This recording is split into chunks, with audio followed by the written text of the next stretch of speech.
ሰላም ጤና ይስጥልኝ እንደምናላችሁ ውድ የቅኔ ሚዲያ ተከታታዮች፣ እግዚአብሔር ይመስገን እኔ ሰላም ነኝ። ዛሬ ደግሞ በጣም በቀላሉ የሚያምር የሚጣፍጥ የዳቦ አሰራር እናሳያችኋለሁ። እስከ መጨረሻው ከኔ ጋር ሆኖ ከዛ በፊት ለቻናሌ አዲስ ከሆናችሁ ሰብስክራይብ በማድረግ ተቀላቀሉኝ። ሀሳብ አስተያየት ካላችሁም ኮሜንት ላይ ጻፉልኝ። ላይክ እያደረጋችሁ አብራችሁ ይሁኑ። ወደ አሰራሩ እንሄዳለን። እዚህ ጋር ጉድጉድ ያለ እቃ እናዘጋጅና ሞቅ ያለ ለብ ያለ ወተት እንጠቀማለን። የተጠቀምኩት ወተት ግማሽ ሊትር ወይም 500 ሚሊ ሊትር ወተት ነው። 4 የሾርባ ማንኪያ ስኳር እጠቀማለሁ።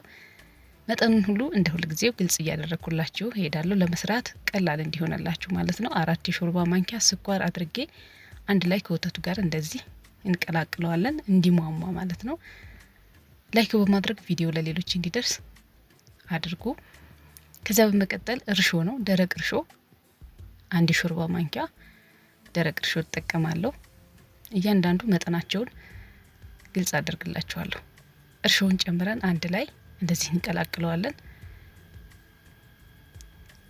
ከዚያ በመቀጠል 100 ሚሊ ሊትር ዘይት እጠቀማለሁ፣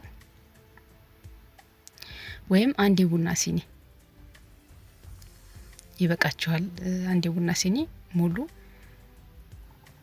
ዘይት እንጠቀማለን። ከዛ አንድ ላይ እንቀላቅለውና 3 እንቁላል እጠቀማለሁ። ሀሳብ አስተያየት ካላችሁ ኮሜንት ላይ ጻፉልኝ። ለቻናሌ አዲስ ከሆናችሁና እንደዚህ አዳዲስ ቪዲዮ ስለቅ እንዲደርሳችሁ ከፈለጋችሁ ደግሞ ሰብስክራይብ ያድርጋችሁ ተቀላቀሉ። 3 እንቁላል ጨምሬ አንድ ላይ እንቀላቅለዋለሁ። እንደዚህ አንድ ላይ በደንብ አድርጌ እንቁላሉን፣ ወተቱን፣ ሁሉን ነገር ቀላቅዬ ከጨረስኩ በኋላ ዱቄት የተጠቀምኩት ዱቄት 1 ኪሎ ግራም ዱቄት ነው።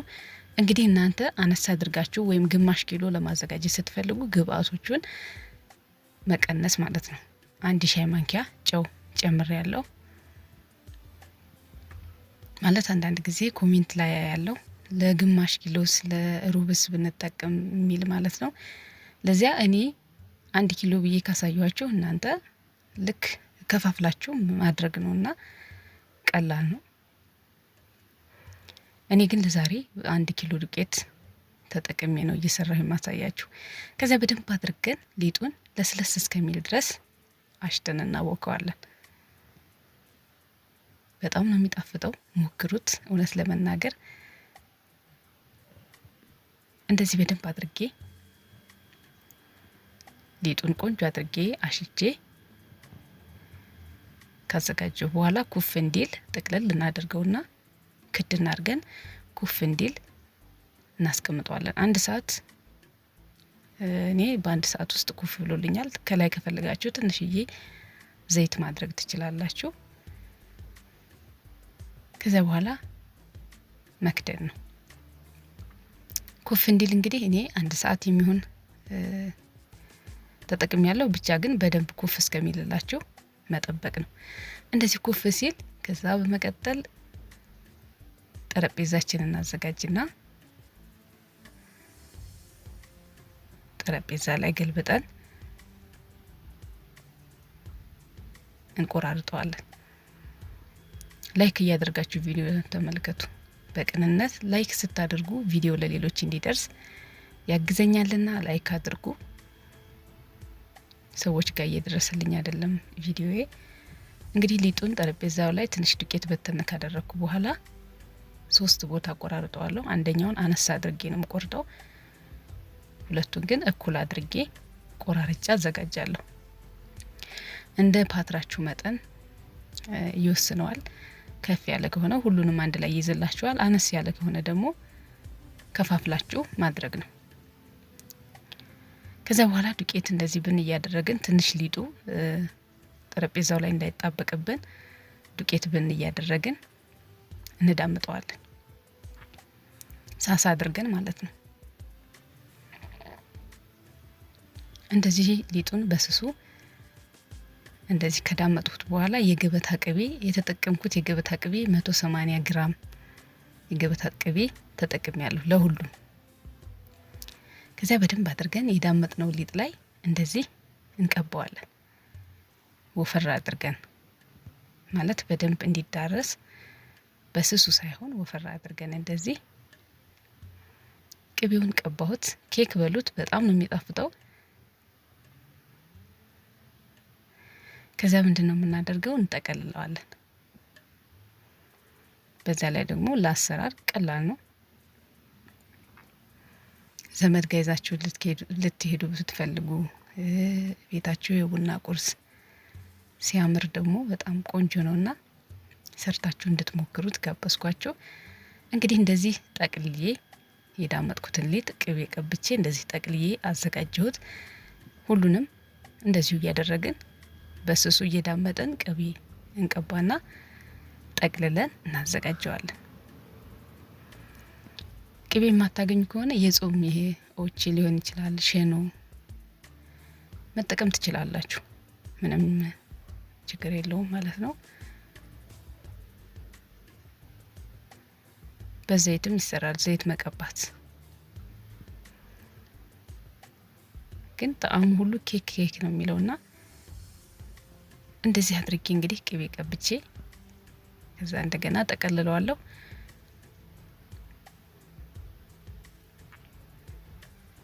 ላይክ እያደረጋችሁ ቪዲዮን ተመልከቱ። ደጋግሜ እንግዲህ ላይክ አድርጉ ስላችሁ እናንተ ላይክ ስለምታደርጉ ነው እየደጋገምኩ ያለሁት እና ላይክ አድርጉ። እንደዚህ ጠቅልዬ አዘጋጀው። ከዛ ሁለቱንም እንደዚህ ካዘጋጀን በኋላ እንቆራርጠዋለን። ይሁን የሚያምር ቅርጽ ነው የሚኖረው። በቢላ ባላችሁ ቤት መቆራረጥ ነው። እኩል መጠን እንዲኖረው በግምት እንደዚህ እያደረገው ቆራርጬ ሊጡን አዘጋጀሁት። አያችሁ፣ ምንም አዲስ ነገር የለውም፣ ቀላል ነው። ከዛ ፓትራችን ላይ የኬክ ወረቀት ወይም እንደዚህ ቅቤ ፓትራችን ላይ እንቀባና የማያጣብቅ ፓትራ መሆን አለበት። ካልሆነ ግን የኬክ ወረቀት አለ አይደል? እሱን መጠቀም ትችላላችሁ፣ ፓትራው የሚያጣብቅ ከሆነ ማለት ነው። ከዛ በኋላ ቅቤ ቀብቼ እኔ የቆራርጬ ያዘጋጀሁትን ሊጥ እንደዚህ እያጠጋጋው እደረድረዋለሁ። በኋላ ኩፍ ሲል አንድ ላይ ስለሚያያዝ ግጥም ይላልና ለዛ አደራረቤ ነው እያደረኩ ያለሁት፣ ልክ ምስሉ ላይ እንደምትመለከቱት ማለት ነው። በጣም ቀላል ነው። ማናቸውም መስራት የምትችሉት ቀላልና የሚጣፍጥ ዳቦ ነው። እንደዚህ እያደረገው እንግዲህ ዙሪያውን ሙልት ታደርገዋለሁ።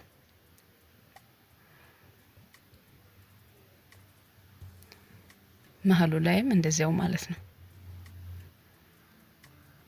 ማደራረብ ይኖርብናል። በኋላ ሲጋገር እንደዚህ ቅርጽ ስታወጡለት እንደዚህ የሚያምር ቆንጆ ዳቦ ነው የሚሆነውና እናንተ በምትፈልጉት ደስ ባላችሁ ቅርጽ ማውጣት ትችላላችሁ። ግዴታ እንደዚህ መሆን የለበትም። ከዛ በመጨረሻ አንደኛዋን እንደዚህ ትንሽ ናት። ከዛ ቅቤውን እናደርግና ጥቅልል እናደርገዋለን። ማለት በክብ ነው የማደርገው። መሀሉ ላይ ቁጭ እንዳደረገው እንደዚህ አድርጌ እያችሁት፣ በቃ ቀላል ነው። ከዛ እንደዚሁ እንደሆነ መሀል ላይ ቁጭ እናደርገዋለን። ትንሽ እኔ በዛ አድርገዋለሁ። መሀል ላይ የማደርገውን ሊጥ አነሳ አድርጋችሁ እኩል እንዲሆን አበሳሰሉ እኩል መጠን እንዲኖረው ማድረግ ነው። ከዛ በመቀጠል እንግዲህ እንደዚህ ቆንጆ አድርጌ አዘጋጀሁት ኩፍ እንዲል። ፓትራው ላይ ደግሞ ላስቲክ ሊሆን ይችላል፣ ንጹህ ጨርቅ ሸፍናችሁ በደንብ ግጥምጥም እስከሚል ድረስ ኩፍ እንዲል እናስቀምጠዋለን።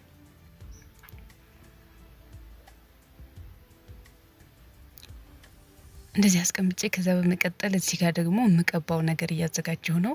የእንቁላል አስኳሏን ብቻ እጠቀማለሁ። 3 የሾርባ ማንኪያ ወተት አድርጌ አንድ ላይ በደንብ ቀላቅለዋለሁ።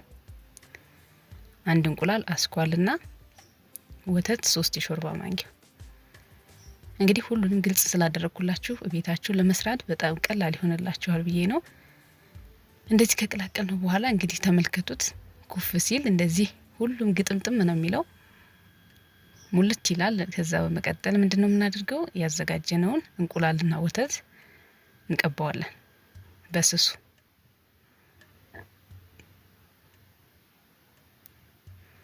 በደንብ አዳርሰን እንቀባዋለን። የሚያምር ከለር እንዲሆን ያደርጋል።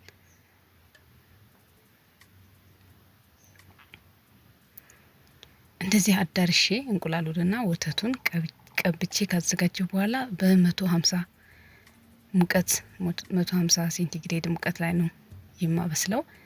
እንግዲህ የየራሳችን የሙቀት መጠን ስለሚለያይ እናንተ በምታውቁት ማብሰል ትችላላችሁ። ከዚህ በኋላ አብስዮ ተመልሼ እመጣለሁ። እንደዚህ እንግዲህ የሚያምር ቆንጆ ዳቦ ሆኖልኛል። ተመልከቱት።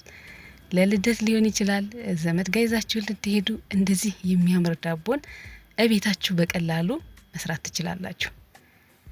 እዩት እንግዲህ ይህን ይመስላል። ስለተከታተላችሁ ስለምትሰጡኝ ሀሳብ አስተያየት ሁሉ ከልብ አድርጌ አመሰግናለሁ። ለዛሬ ይዤላችሁ የቀረቡት ቪዲዮ ይህን ይመስላል። መልካም ጊዜ ይሁንላችሁ። ቻው